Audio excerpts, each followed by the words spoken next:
Morning, everyone. I'm here in Hoboken. I'm up kind of early today and a little windy. Last night was definitely a good ice storm. We could definitely feel stuff against the window.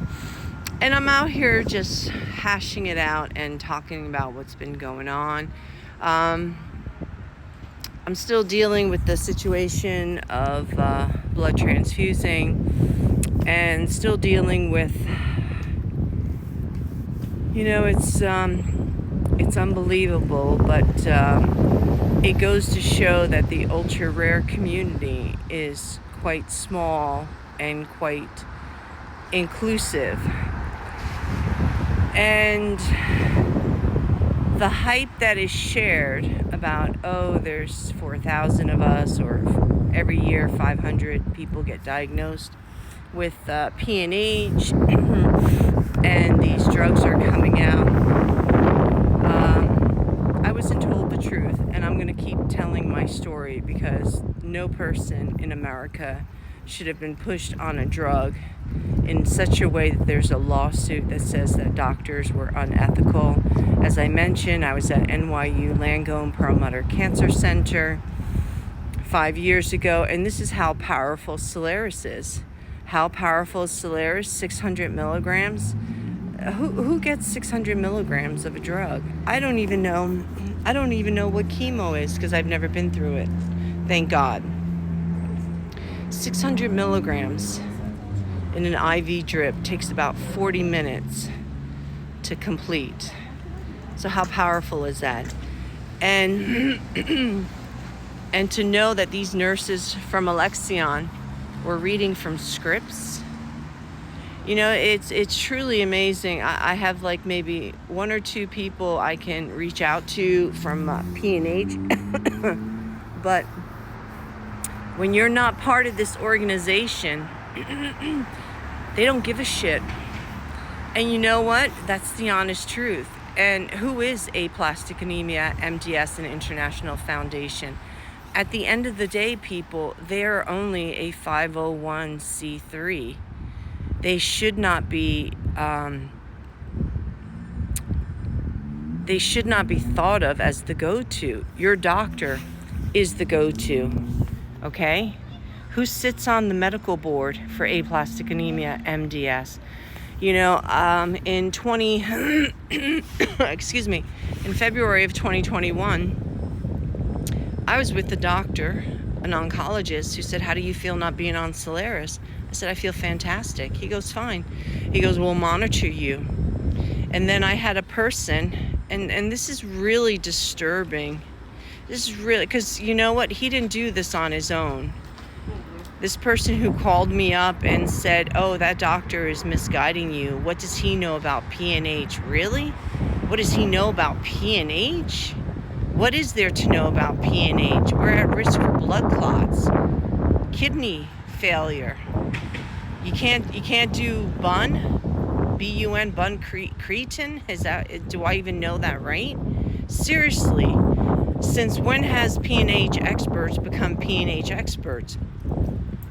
And here's the thing: if the PNH experts were such experts today, and when I started Solaris, why didn't the PNH experts tell me that stopping this drug would be blood transfusing? I put something on my LinkedIn account, and I'm here in Hoboken, and I was renting office space, and here we go again, allergies. In March of 2017, I learned about the sex trafficking that was going on at a hotel in Philadelphia, and I started looking into it.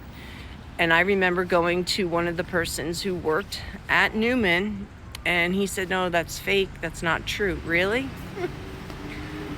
Well, coincidentally, who starts keying my car? Like, really? Why this? Why that? And it's funny how Aplastic Anemia, MDS, and International Foundation knew I was a news reporter. And who did they know that from? From Stephen C. King. Because Stephen C. King had his spleen removed, and he went through very severe aplastic anemia in 1988, and it was at Hudson Cancer Center. It's pretty creepy to know how people were listening to my stories to almost put me to put me right on Solaris, and Stephen C. King is not on Solaris because of having his spleen removed. So I'm just wondering what's going on with the aplastic anemia MDS, that you can have board members who are almost like soldiers looking for the weak and vulnerable. And of course we would be weak and vulnerable. We don't feel well. Look, I'm coughing and I'm up at 8 o'clock in the morning. This is a travesty.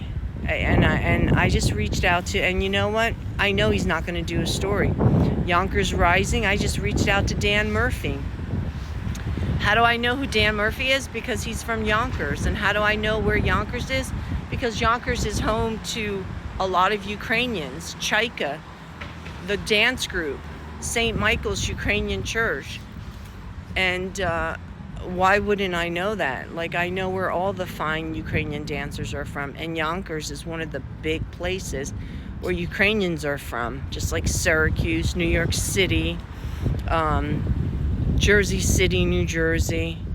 So I reached out to Dan Murphy, who owns Yonkers Rising, and I said to him, listen, look into Stepanka.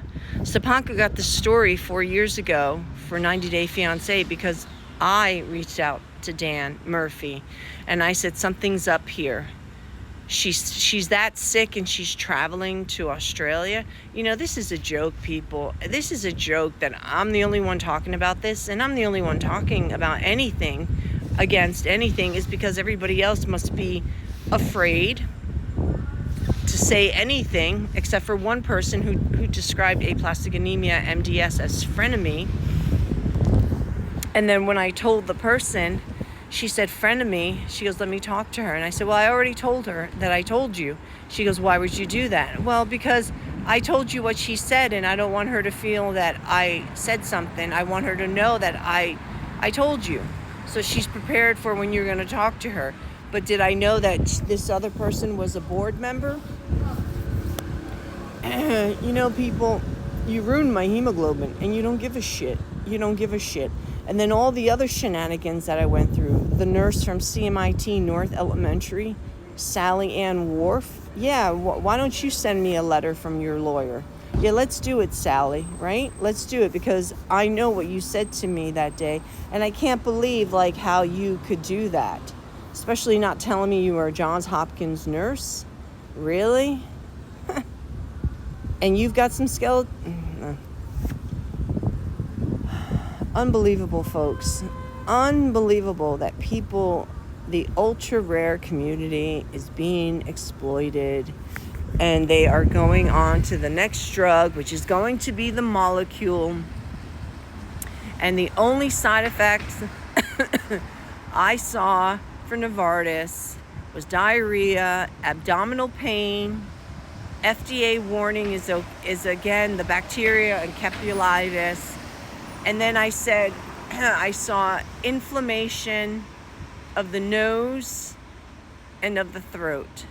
So has any doctor realized that you can be inflamed in the nose and the throat at the same time? And then you can't breathe. You know what? I said it yesterday. Going to Johns Hopkins, biggest mistake I ever made. Man, did I get slammed out there. I got slammed. It was nothing like walking in a picnic. It was nothing. When I moved out there, I didn't even want to go to anybody. I was so happy to be out of New Jersey. I was just like, why do I want to be connected to a doctor, And medical records go missing. Nurse acts weird, a few of them. Yeah, I'm going to keep telling my story, and I'm going to write my tell-all book, and I'm going to put it out there, and I'll get published.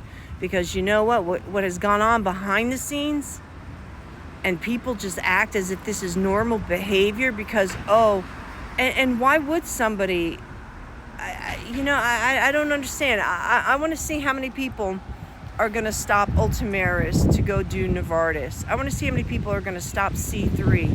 Who ever heard of stopping your drug to try the latest drug?